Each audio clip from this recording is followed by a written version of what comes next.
May panibagong biktima si Renz Abando sa KBL. Maladunk of the year na poster dunk. Pati mga commentators at bench ng Anyang ay hype na hype sa ginawa ni Renz Abando. Taas pa ng tinalon niya dito sa pagkuha ng rebound sabay putback. Daming highlights ni Renz this game. Nasiko pa ni Arvin Tolentino sila kay. So ito na nga ang labanan ng Seoul SK Knights at Anyang Red Boosters. Maganda nga ang kalagayan ngayon sa standings ng kupunan ni Renz Abando na Anyang, kung saan kasalukuyan nga silang nasa number 2 spot, habang sina Arvin Tolentino naman nga ang SK Knights ay kasalukuyang pang-5 sa standings. Pero bago nga yan, eto solid na basketball molten. Dating 1,437 pesos, ngayon nga ay mabibili mo na lang ng 475 pesos sa Shopee. Limited offer lang nga ito, kaya ano pang hinihintay mo? Click mo na nga yung link sa comment section sa ibaba. Pareho nga hindi kasama sa starting unit ang dalawang Pinoy imports sa pagsisimula ng opening frame para sa both teams. Doon naging back and forth lang ang opensa ng dalawang kupunan sa first few minutes, kung saan madalas nga ang lead changes at deadlock. Pero pagkapasok nga ng halfway mark ay dito nga biglang nagkaroon ng run ng Anyang Red Boosters na pinangunahan ng kanilang import na si Johnny O'Brien na kumana ng 10 points this quarter. Umabot nga sa 8 points ang biggest lead ng Anyang this quarter at pinasok na din nga si Arvin Tolentino sa 3-minute mark ng SK Knights. Nagkaroon naman nga ng counter run ng SK Knights sa late minutes pero hindi nga nila ito ma-maintain. Kaya naman lamang pa rin nga ng 6 points ang Anyang after ng first frame, 29-23. Second quarter ay dito na nga pinagsimula si Renz Abando. Agad nga itong nagkaroon ng impact sa game. Nakuha niya nga kaagad ang kanyang unang basket sa kanyang naging tip-in mula sa naging mintes ni Johnny O'Brien, at makalipas nga ang ilang minuto ay napasigaw na lang ang mga commentators sa naging monster poster dunk ni Renz sa harap ng Korean big man ng Knights. 들면서 노크라스 연결 아반도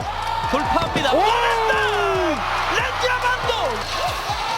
오세근 선수, 아반도 선수는 지금 탄력을 받았기 때문에 Nakuha naman nga ni Arvin Tolentino ang kanyang unang punto sa 8-minute mark sa free throw line matapos siya makapagpasabit ng foul kay Renz Abando sa 3-point line. Nasapul pa nga dyan si Renz ng siko ni Arvin. Na-convert naman nga ni Arvin ang kanyang 3 free throws. Doon naging kontrolado pa rin nga ng Anyang ang game sa first few minutes. Gandang defensive play ni Renz. Binutata ang elbow jumper ng kalaban. Pero sa halfway mark nga ay paunti-unti ang pagbawas ng SK Knights sa kalamangan ng Anyang. Taas naman ang nilipad dito ni Renz sa pagkuha ng offensive board. Sabay putback sa ilalim para sa kanyang ikatlong field goal this game. Pero tabla na nga ang score after ng first half sa score na all 46. Third quarter ay bigla nga ulit umarangkada dito ang opensa ng Anyang Red Boosters. Bigla nga ulit to make over sa kanilang opensa ang kanilang import na si Johnny O'Brien. Umabot nga sa 11 points ang biggest lead dito ng Anyang. Pero nagkaroon naman nga ng counter ang SK Knights sa late minutes na pinangunahan ng kanilang import na si Jamil Warney. Baba na lang nga sa 4 na puntos ang lamang ng Anyang after ng third frame, 64-60. Fourth quarter ay naging unstoppable pa rin nga sa opensa si Johnny O'Brien sa first few minutes. Nagkaroon nga ito ng 5 straight points para bigyan ng 9-point lead ang Anyang. But again, meron nga kaagad sagot itong SK Knights, kung saan naging dikdikan na nga ulit ang laban sa late minutes. Hindi naman nga gaanong nabibigyan ng playing time ang dalawang Pinoy import sa second half na ito. Under 1 minute ay nagkaroon nga ng 3 puntos na kalamangan ng SK Knights. Pinasok pa nga si Renz Abando sa crunch time, kung saan with 2 seconds remaining ay na-foul nga si Renz sa 3-point line. Pero sa kasamaang palad nga ay isang free throw lang ang naipasok ni Renz. Nawala na nga ng oras ang Anyang this game, kaya naman sa huli nga ay panalo ang SK Knights.